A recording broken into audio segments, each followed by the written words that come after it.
So good day, friends. This is Dr. Bob Hamilton, and you have tuned in today to the Hamilton Review, where kids and culture collide.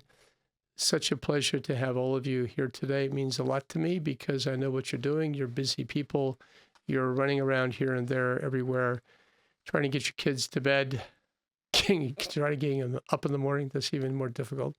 And all the things that you families do out there. So thanks for making me part and this podcast part of your day. It means a lot to me. If you like what you hear, pass it on to your friends, your family. We're building a podcast, and we're also I ask you to do that not so much for Bob Hamilton, but for the people that I bring before you on a day-by-day basis.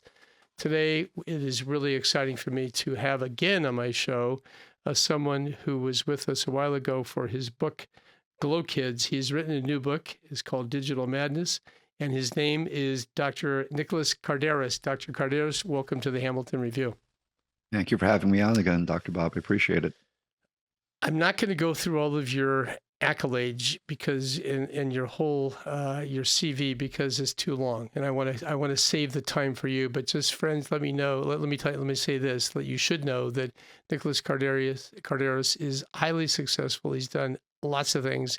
He's spoken to in front of a lot of groups, been on lots of TV shows, and he's written some very important books, including the latest one, which is called Digital Madness. But before we get to that, Nicholas, I'd like to back up and talk about you and have you talk about you, your background.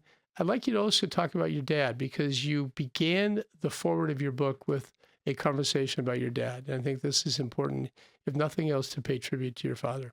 So, Dr. Kardaras, the microphone belongs to you. Thank you, Dr. Bob, and thank you for allowing me the space to talk about my dad. My dad had been my true north in terms of who he was as a person, as a human being, as a man. He was, in my book, I talked about how he was he was an anachronism. He came from that prior world or generation where people, there was no integrity, I guess, is the word that comes out. He lived a very challenging, difficult life. He grew up without, in the really harsh conditions in the mountains of northern Greece, and during World War II, where he saw his entire village get annihilated by the Nazis, and he had to hide in the mountains as a boy of 13 and essentially walk barefoot to Athens from northern Greece and make a life of his own. And so he grew up in a very profoundly connected to nature way, because that's what you did. There was no electricity, there was no running water. So he was, we hear about blue zones. So he was living a blue zone in a very intensely rugged part of Greece that a lot of people aren't that familiar with, but it's a very rugged terrain that he grew up in. But he also grew up with a very, my grandfather also was just very, he came from a line of people that were, you didn't lie, you made eye contact, you grew up with a certain moral compass. And so as I got into what I did, I had my own struggles earlier in life, and my dad was there as an unshakable support for me. But I did well, and then I had some struggles, and then I did well again. And I would always visit my father, and I would always sort of give my father sort of reports from the front line. And, when I became a psychologist and I started working with the unwell, and I would share stories with my father, here's what's happening in the greater world out there, because my father would sort of be my true north. And he would shake his head often and say, this isn't the way things were supposed to be, when I would tell him stories of, well, when things were happening. But at the beginning of the book, my father had been dying very, very painfully of prostate cancer that had metastasized into bone cancer. And there was, his mind was razor sharp. And at that point, I was doing really work with people, young people, which to me had felt that the world was going psychiatrically sideways. People were having record rates of anxiety and depression and thought disorders, and really just things were evolving in ways that I was finding difficult to wrap my head around. And when I would talk to my father, he had that, I wrote about it in my book, that moral certitude of, Nico, this is not the way human beings were meant to live. And something's gone wrong. And in fact, he said, I'm glad that I'm not going to live long enough to see where this is going to go. And we were talking about everything from geopolitics to the gender phenomenon that's happening, to all of it. And he reminded me, of things that I intellectually knew and that I wrote more about in the book, about everything from blue zones to Dr. Ilardi's work on global depression rates, and how the healthiest people from a mental health standpoint tended to be pre-industrial and indigenous. And that something about the way we were living our lives was making us increasingly unwell, both physically and mentally. And there was something profoundly unhealthy about how we were evolving and devolving. And my Yeah. father was a mirror to that, a reminder of that prior life. My father was sort of like I don't want to say preserved caveman, but he was a preserved human from the pre-industrial world. That in his DNA, that's who still he was. I mean, he was a successful person in New York, but in his DNA, he was still a young man from the mountains. Sure. Sure. He was from the old country and he remembered and he Exactly. grew up. Yeah. That's a gift, Nicholas. You really did. Your father gave you something very, very precious and something that is not common in this country anymore, because we're kind of drifting away from that. So the fact that your roots are really in the northern Greece and that part of Europe, you are fortunate to be able to. I think you have the insight that you have right now because of that background that you had with your dad. So your dad gave you something very, very special. Gave you common sense. Right. Right. You talk. I think that because of those little comments that your dad made, you have looked at the world very, very differently, and definitely you're seeing trends that we kind of these trends. You talk about the frog in the water. Right. I liked how you put it, that there were no frogs injured in this conversation, but the frog, and you tell the story. I think most people know the story, but you can go ahead and speak it as well. So tell everyone about the frog in the hot water. Yeah, how factual it is. Again, I didn't experiment with it, but it was, the old story that if a frog is in water that increasingly gets hotter and hotter, a frog won't move until the water boils and the frog dies. But if you drop a frog in boiling water, that sudden change in temperature will make the frog immediately jump out. And that serves as a good metaphor for, we tend to, when things happen to us gradually, we tend to not even move or realize how much that they're adversely affecting us. And to some degree, I think things happen very slowly and then they happen very quickly. But at that point, we're already normalized things that really shouldn't have been normalized. Right. And talking to people like my father, who was coming at it from Alpha Centauri, from outside this warped information bubble that echo chambers back things in ways that distorts things and shapes things in ways that I think are profoundly unhealthy, gave me the perspective and the common sense, like you said, that very uncommon virtue, common sense, Yeah. to really look at it more critically and say that, this something's gone wrong, and why aren't more people screaming out the window? The old movie Network, right? I'm mad as hell. I'm not going to take it anymore. Why aren't more people saying that? And part of it was, well, because everyone's addicted to their little sugar-coated digital devices, and everyone's playing Candy Crush to realize that the world's on fire. That's right. Your dad was, I guess I'd call your dad the guy who never got the frog who never got in the water in the Right. first place. So he was kind of never looking got at. never got a credit card. If you didn't have the cash, you didn't buy it. His whole life he never got a credit card. He refused to buckle to these trends, these Yeah, ways of modern living that he didn't think were right. it's great. So your dad was never in debt. He wasn't paying 21% interest on his credit No, card. He would definitely rue that. You wrote in your foreword, and I think this is a very important comment you said. I'm sorry, your first chapter. It says, 21st, the sad truth is our hunter-gatherer genetics simply weren't designed for tech-driven 21st century living. Okay, we are not meant to be sedentary, screen-staring, atomized, and meaning-devoid beings stuck indoors and enslaved by our dependence to tech, enslaved by our dependence to tech. That is kind of, I think, a theme of this new book that you've written, Digital Madness.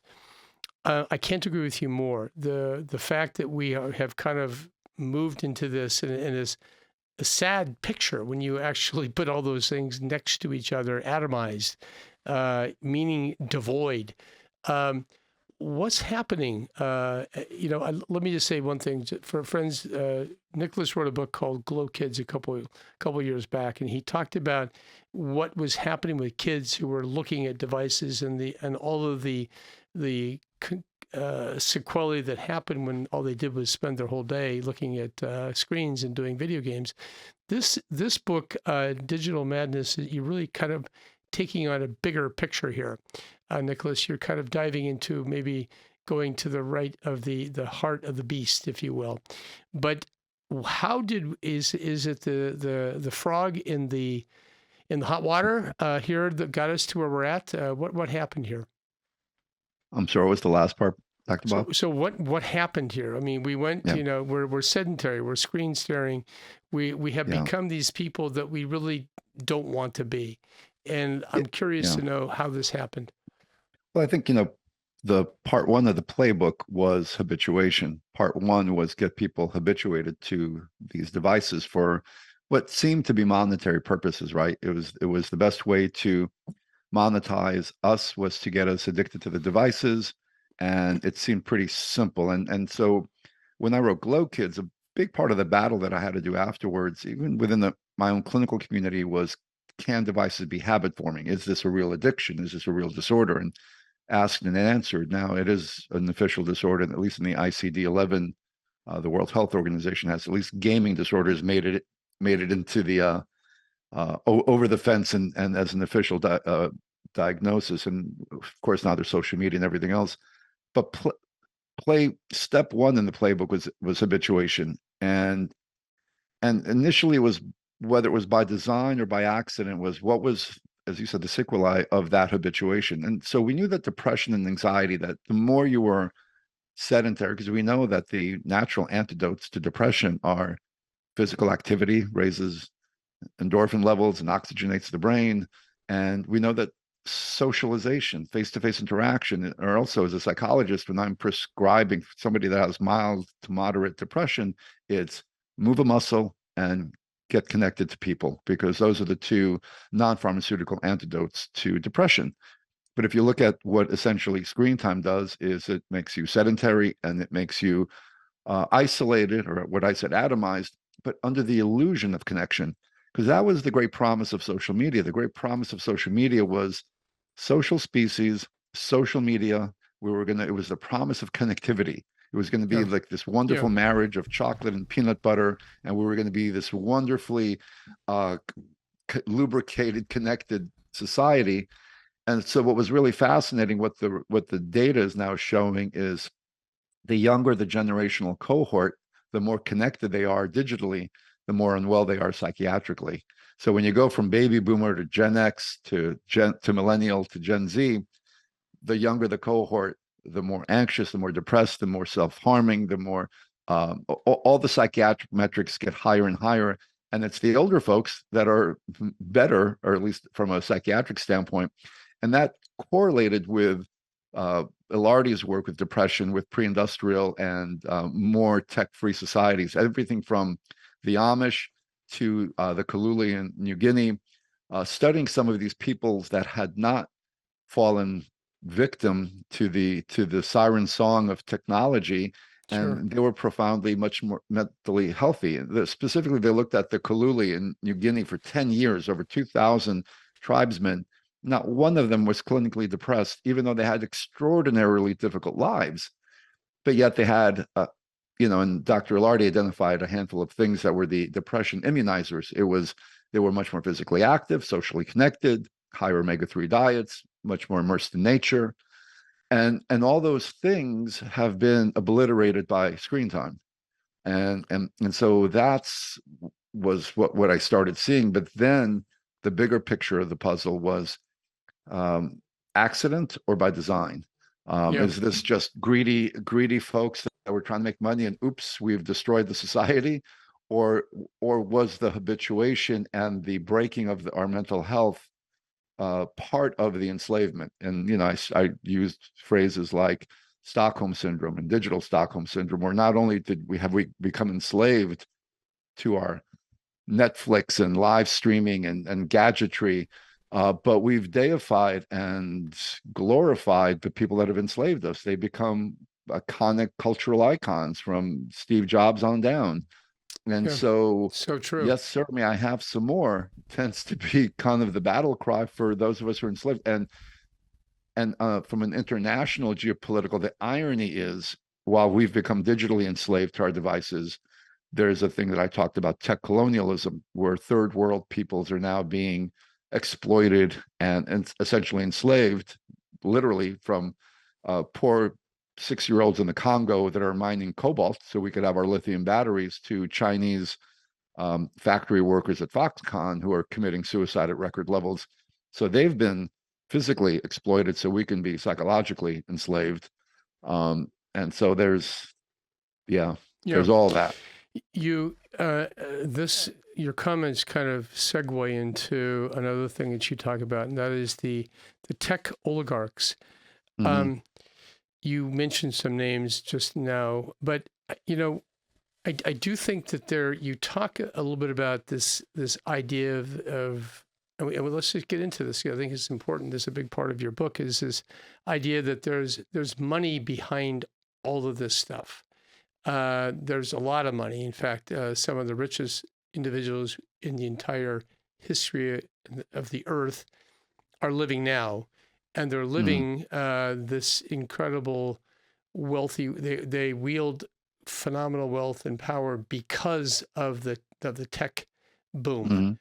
But you talk about these tech oligarchs. I'm curious to know, just kind of share with people, who are these people and what's driving them, and where are we going with all this? Well, it's, the chapter, The Revenge of the Nerds, when I talked about and that was, I think, part of the psychology, that we were asleep at the switch because they were so disarming.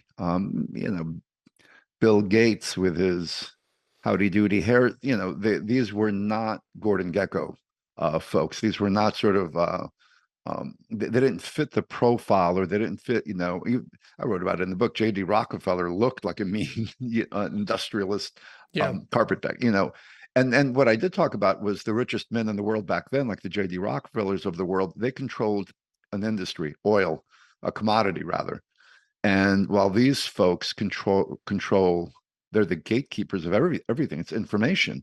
Yeah. And so they control what we see, how we experience things. They're shaping our realities in worlds that J.D. Rockefeller could never even dream of. So it's beyond just monetary.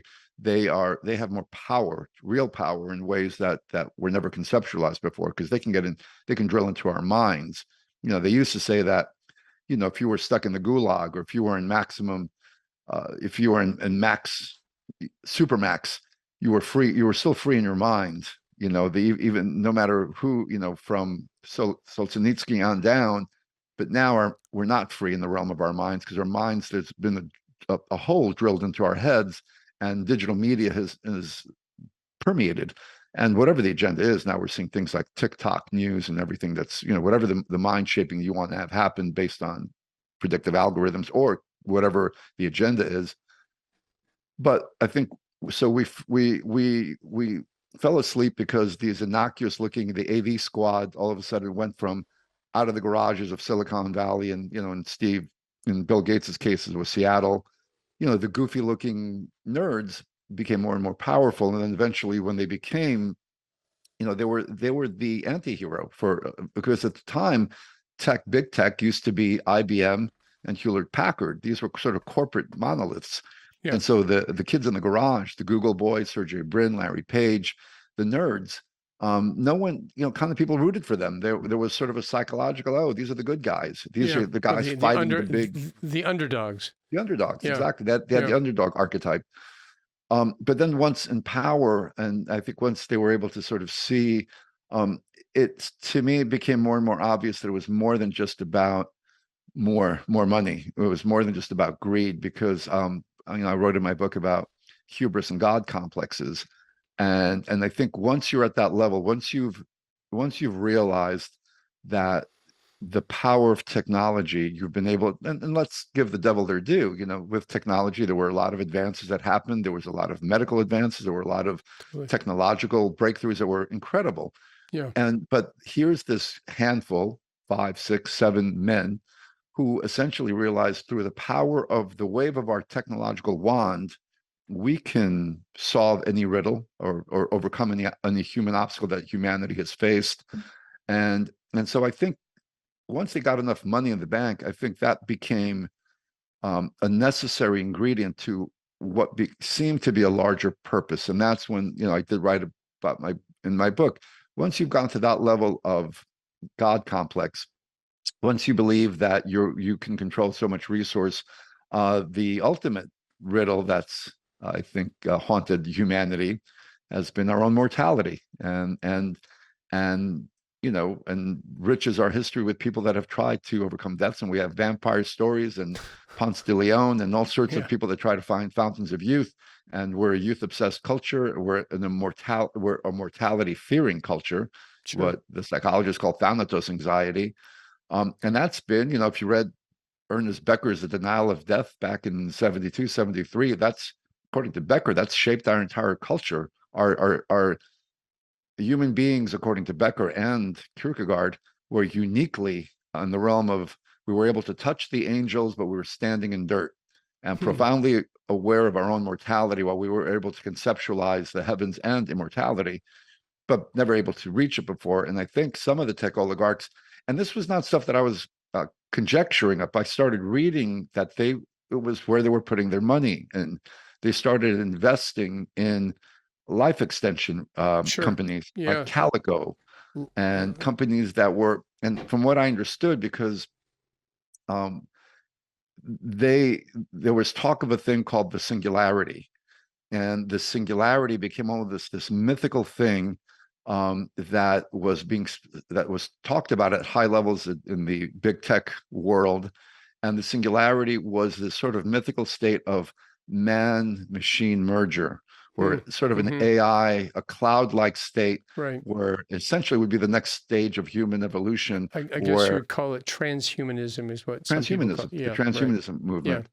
And oh my God, who the author of the Singularity, the former Google exec, God, his name is eluding me now. I talk about him all the time.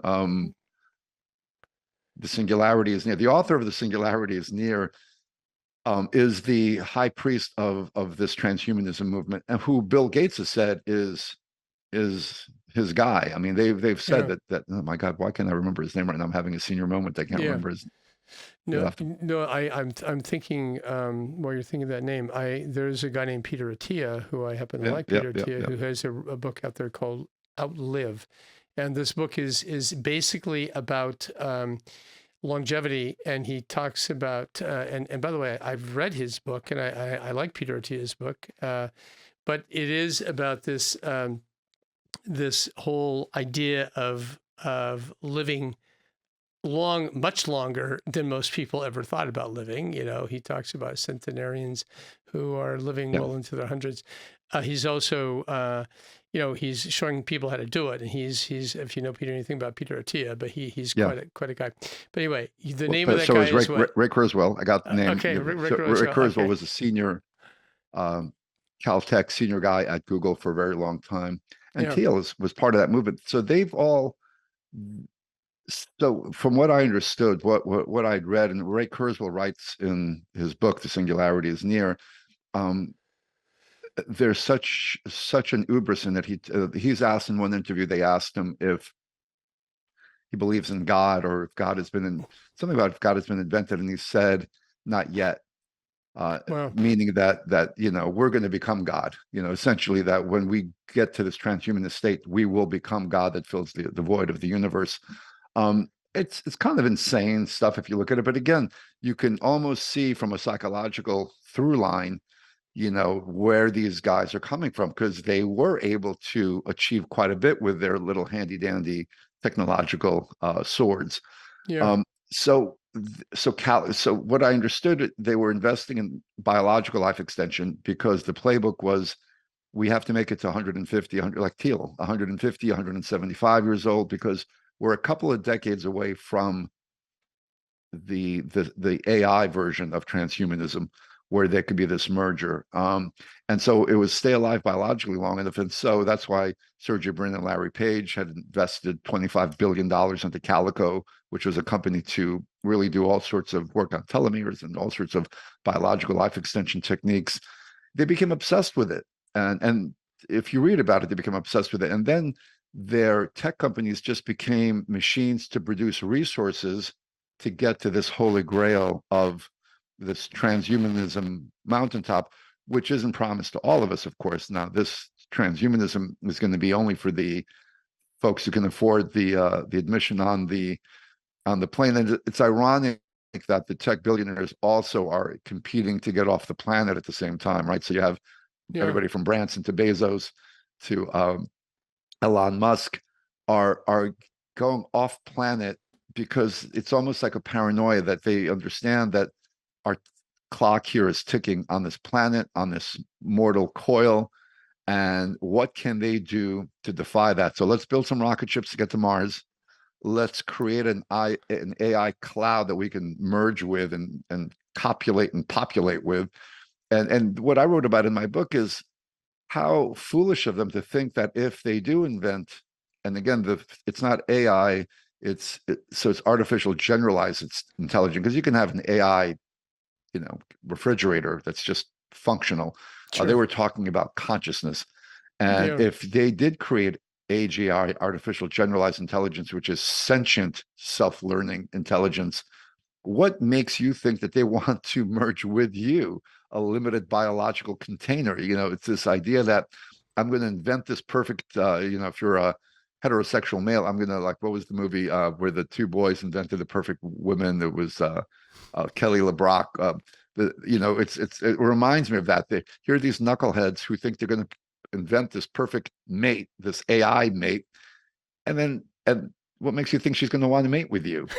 Because we're not that attractive to this all-knowing AGI. If you invent this Frankenstein monster that you all think is going to be this wonderful thing. I promise you, Nicholas, that this sentient, beautiful woman is not going to be attracted to nerds.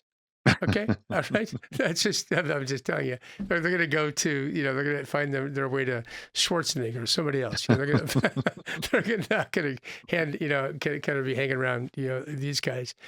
Okay, this is fascinating to me. I want to kind of move back a little bit and talk, Sure. because my show, my subtitle is Where Kids and Culture Collide. You talk a lot about Facebook algorithms, and this to me, I think the whole idea of an algorithm, maybe you can define that for people, and also talk a little bit about the nefarious aspects of these algorithms and why they're so damaging and what they do. Yeah, so algorithm is essentially a program. So it's something that's programmed to do, just like Schwarzenegger in the Terminator got programmed to save Linda Hamilton's character, and was programmed to not kill humanity or destroy anybody. So algorithms are these software programs, but the thing is they're amoral, and so they don't factor in how they get there. And so if there's an algorithm that's created to seek out, because what we know with things like social media is what drives engagement is emotional reactivity, anything that activates our lizard brain. And so thoughtful discourse doesn't light up the engagement factor. So the folks pretty early on realized that when you push the emotional reactivity button, that increases engagement. And the algorithms now seek to increase engagement by attacking or focusing or targeting. I call them heat-seeking missiles that target emotional reactivity. And typically when someone's unwell, that heat-seeking missile targets psychological vulnerability. Because, for example, what we know and what Meta's own research showed, this is the Facebook whistleblower Frances Haugen, when she testified in front of Congress and she went on 60 Minutes, she talked about 5 years ago, Instagram had their own internal research that said the more time that teenage girls were spending on Instagram, the higher the suicide rates. 12% higher in England, 6% higher in the United States. And the internal dialogue on the emails that she whistleblew, so she absconded with and gave to Congress, the dialogue was, should we dampen the algorithm down so it's not quite as predatory on these vulnerable young gals who are having body image issues? And the answer was absolutely not. That's going to reduce engagement. So in the instance of a young girl that may have body image issues, the algorithm, if that girl seeks out content that is related to anything with body image or dieting, now the algorithm is going to bombard her with content related to that interest. But because the algorithm knows that people get bored easily, it increases the intensity of that content. And so it's called an extremification loop. Okay. So if the algorithm knows that you like cats, you're going to get content about kitty cats, but you're going to get 5 cats and then 20 cats and then more and more cats, because they know that you'll get bored at a certain level. So somebody who's psychologically vulnerable, whether it's with body image issues or other types of mental health issues, now get bombarded by more and more content that exacerbates their unwellness. And now you have influencers, and I write about this in the book. Forget the Kardashians of the world and their junk values or their toxic values. Now you have psychiatrically unwell influencers who are performative, who get a lot of views and a lot of eyeballs from a lot of unwell young people who are looking for some kind of something, some kind of solution or icon or hero, and now the influencers are what the word says they are. They're influencing. Sure. And now we're seeing that these psychiatric influencers who have hundreds of millions of views and followers, they're having a profound shaping effect on their followers. So back in the day when you were an influencer like Michael Jordan, and Michael Jordan influenced you to buy Air Jordans, now the influencer is influencing you to mimic their psychiatric symptoms. Sure. Yeah. And I mean, and whatever that may toxic be, I mean, whether it be eating disorders or bulimia or borderline personality disorder, we're seeing dissociative identity disorder, we're Right. seeing, you know, even the transgender, those guys, there's a whole, what they call a glitter society out there. I'm sure you know about that. And they're influencers. They're kind of evangelists to their to their lifestyle. And I think that is driving, to a degree, and I've said this on this podcast before, to a degree, this fad particularly among young Right. women, to consider themselves in the wrong body. a And that's 4,000% increase of adolescent teenage girls with this in gender dysphoria, which I'm calling pseudo gender dysphoria. Later on in my book, I talk about it's not the real thing, and we know there is the real article of gender dysphoria, but you Sure. don't see in the natural world, you don't see any phenomenon spike 4,000% unless there's some kind of outside influence happening. Sure. And so, and this is such a cultural third rail to talk about. One thing that you probably don't know, Dr. Bob, is I've gone back to university teaching. I'm back at Stony Brook teaching again. I had been there 10 years ago, took some time off to open up treatment programs and to write books. And now that I moved back to New York, I said, oh, let me circle back. And I'm full-time faculty back at Stony Brook. They have a medical and have all these programs. Yeah. And so this semester I started teaching again after a 10-year hiatus. Boy, how has the university world changed. I was called into the dean's office. I was called to the principal's office after a week and a half of being there because a couple of my students had seen an interview I'd done on the Megyn Kelly show where I had talked about exactly what we're just talking about right now, the rise in gender dysphoria. So several of my students now got the word out there that I was transphobic. It was unsafe to be in my classroom because I dared speak this, I made what I thought was a professional clinical observation because my treatment program in Austin treats young people, and we were seeing non-binary, trans-identifying young clients who we have an 8-week residential program. And after several weeks of pretty intensive dialectical behavioral therapy and doing the underlying psychological work, a healthy number of them were landing back on their biology of origin, their biological gender. Yeah. And so I spoke about that. That's my clinical truth. And apparently it's not even commentary. It's basically just an observation which you have seen and proven, if you will. Well, I certainly hope that this conversation with me today will not get you back into the principal's office. It may get me back in the principal's office. Who knows what will happen to us? But I do think that what you're saying is that these algorithms, these people, these influencers are are having a huge effect on our kids. And this is the thing that really, as a pediatrician, listen, my impulse is to keep kids healthy, to bring health and goodness to the community of babies, from babies to teenagers.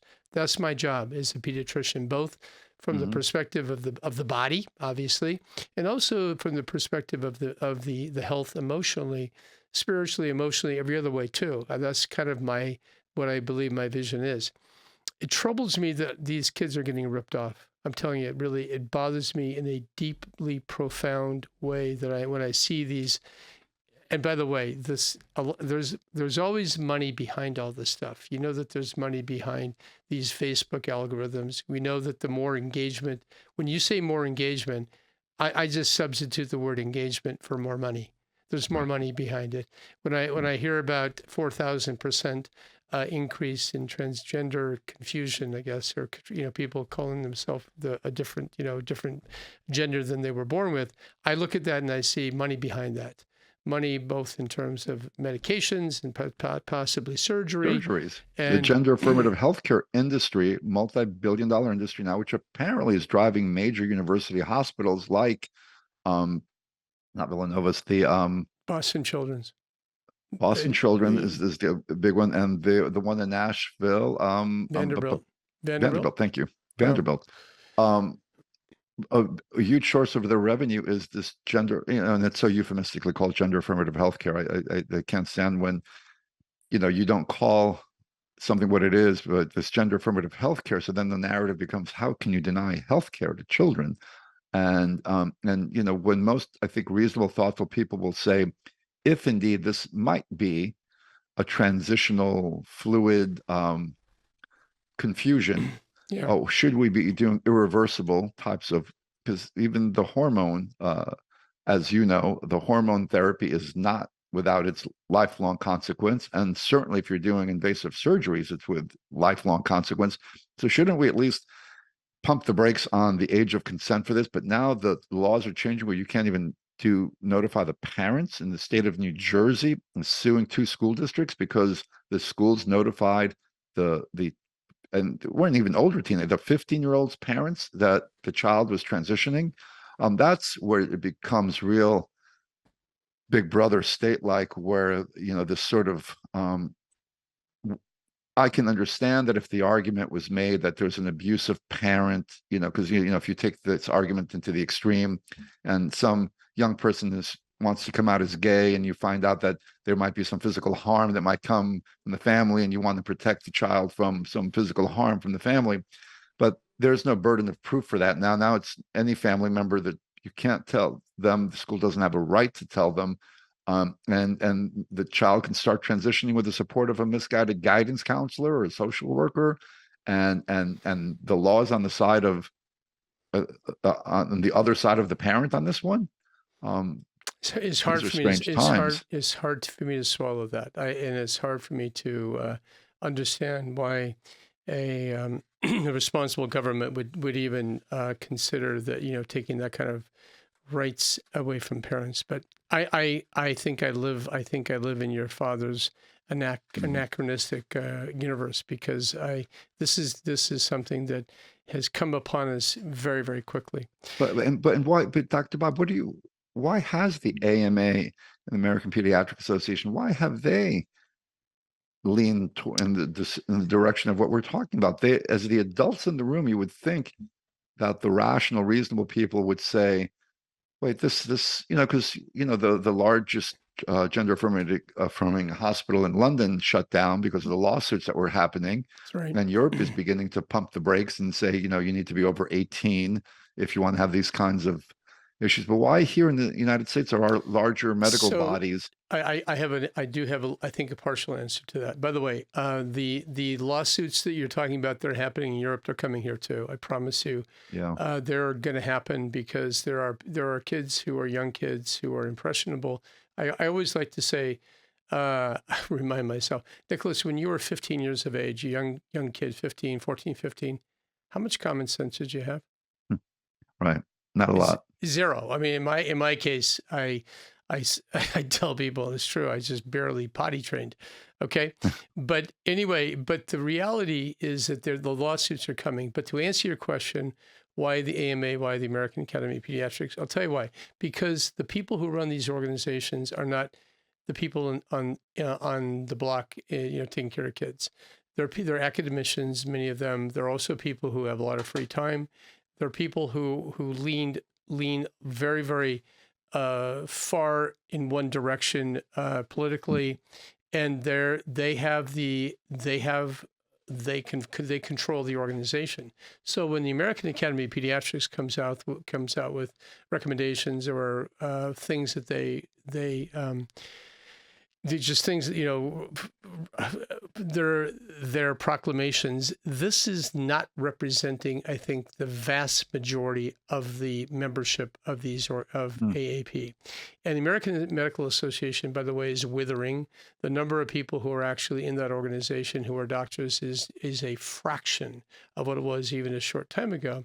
So you're saying there's an academic political class at the top of the food chain that's making these decrees, but the membership, the frontline doctors, you don't think are in support of some of these positions that they're taking? I know for a fact. I mean, I talk to people all the time, and I can tell you that the vast, vast majority of people who are the guys who get up in the morning, put their white coat on, and go to the hospital and take care of people, they're not thinking these thoughts. They're really not. The people who don't do that, who go to universities or who are living, in this ivory tower bubble. Okay, well, those are the guys who are on these committees. They're the people who are elected to these boards, and those are the people who are making these proclamations and these resolutions. So I don't think. Listen, I am extremely upset with my own American Academy of Pediatrics right now. I really am. And I am debating whether I need to continue with that organization or not, I have to say, because they so don't represent me as a pediatrician anymore. Nicholas, I'm looking at our time. This conversation is wonderful. I'm enjoying it. I want to, you talk about, and we're going to finish off with this. You talk about the ancient cure in the end of your book, and I think we've been talking about digital and how the digital world is kind of like a tsunami which is taking over our lives.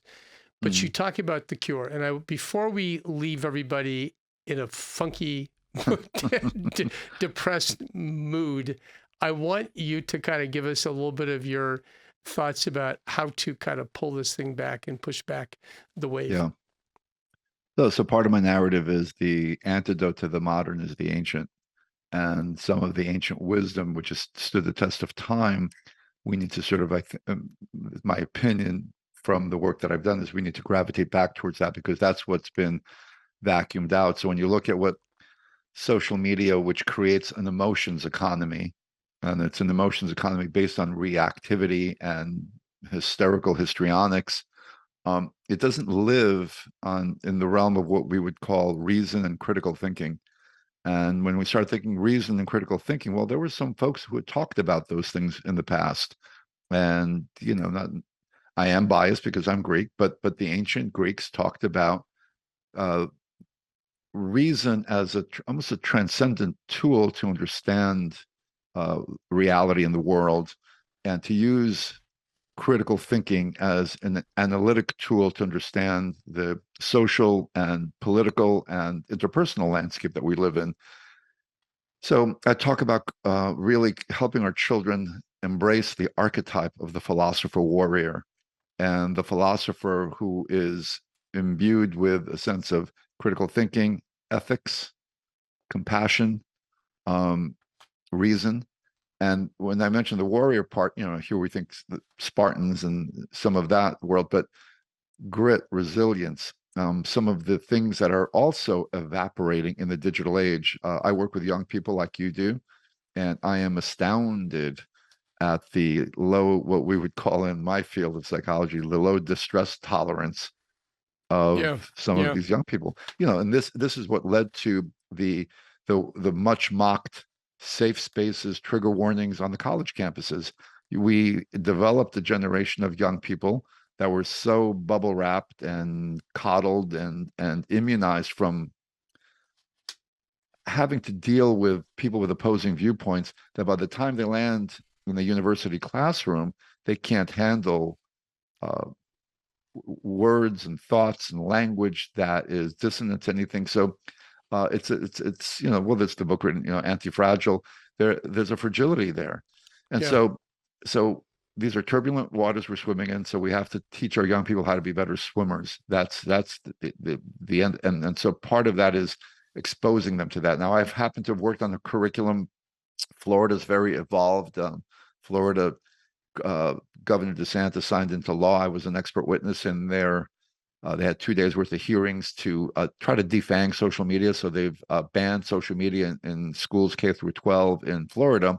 But Yeah. part of that law mandated what they call digital wellness or digital citizenship curriculum, which was helping write some of that, which is baking in some of the things that we're talking about. It's not just computers are bad or here's, it's how do you make the young person, how do you immunize them by creating a stronger psychological immune system, and talk about things that aren't talked about in public schools anymore, things like civic responsibility, ethics, wisdom, all the things we've talked about, Sure. and exposing children to those ideas and ideals. So as they grow up, the social media gravitational pull bounces off of them. It's not their kryptonite anymore because now they've developed these intrinsic skills. So that's what I think is the antidote to this, because we're not going to change the turbulent water, I don't think, anytime soon, but we could immunize the individual to be more protected against that. Yeah, and resilient. I do think that you're right. We're not going to put the genie back in the Right. the jar.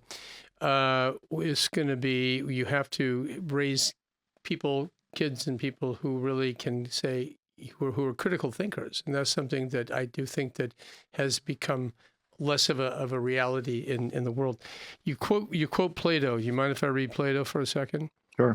The path towards sanity was clear. He said, here's Plato, quote, "It will be the business of reason to rule with wisdom and forethought on behalf of the entire soul, while the spirited element ought to act as his subordinate and ally. The two will be brought into accord by the combination of mental and bodily training, which will tune up one string of the instrument and relax the other, nourishing the reasoning part of the study of noble literature and allaying the other's wildness by harmony and rhythm. When both have been thus nurtured and trained to know their own true functions, they must be set in common over the appetites which form the greater part of every man's soul and are by nature insatiably covetous." Wise words from Plato. He knew a thing or two, that guy. Well, he was Greek. What can I say? The Greeks. Yeah. The Greeks. I think the from the movie the Big Fat Greek Wedding. They said it all right there. Everything. He was always the Greeks. By the way, that movie was, as I tell my friends, that was a documentary of my childhood. That was not a fictional. The plastic on the furniture, that was all true. Yeah, traumatic for me too. One of my favorite movies, and I have to say that there was a lot of wisdom in that movie too. To be honest with you. Okay, well, listen. I do think that going back and kind of rebuilding some of these walls that have been broken down, we need to do that, and both from just getting people out of dark rooms with glowing screens, getting them outside into the world, teaching them good values and good morals. This is where you begin to fight the fight. So I so appreciate you, Nicholas Kardaras. You're doing incredible work. Digital Madness, friends, is a book that you should get. Here's the subtitle: How Social Media is Driving Our Mental Health Crisis and How to Restore Our Sanity. Digital Madness, the publisher is St. Martin's Press. So I encourage you to find it on where do you find it, by the way? Amazon? You have to dance with the devil, I suppose. Yes. I guess we have to do that, don't we? Yeah, we have to dance with the devil. But anyway, I should be grateful that Jeff Bezos, he allows me, because I criticize him pretty heavily in the book. So I'm glad that he hasn't, He hasn't cut you off yet. right, Okay. right, Well, right, God bless him for that. right. So listen, friends, first of all, Dr. Kardaras, thank you for taking the time to be on the Hamilton Review today. Thank you so much for having me, and God bless you for all the work that you're doing to keep people awake and aware and helping our kids out, because boy, they need it in these times. Thank you, Dr. Bob. You're welcome. And friends, thank you guys as well for joining us today for this fascinating conversation. Until next time, be well. Bye-bye. You have been listening to the Hamilton Review, where kids and culture collide. Thank you for allowing us to be a part of your day. Tune in again next week on Apple Podcast. Rate and comment and tell a friend.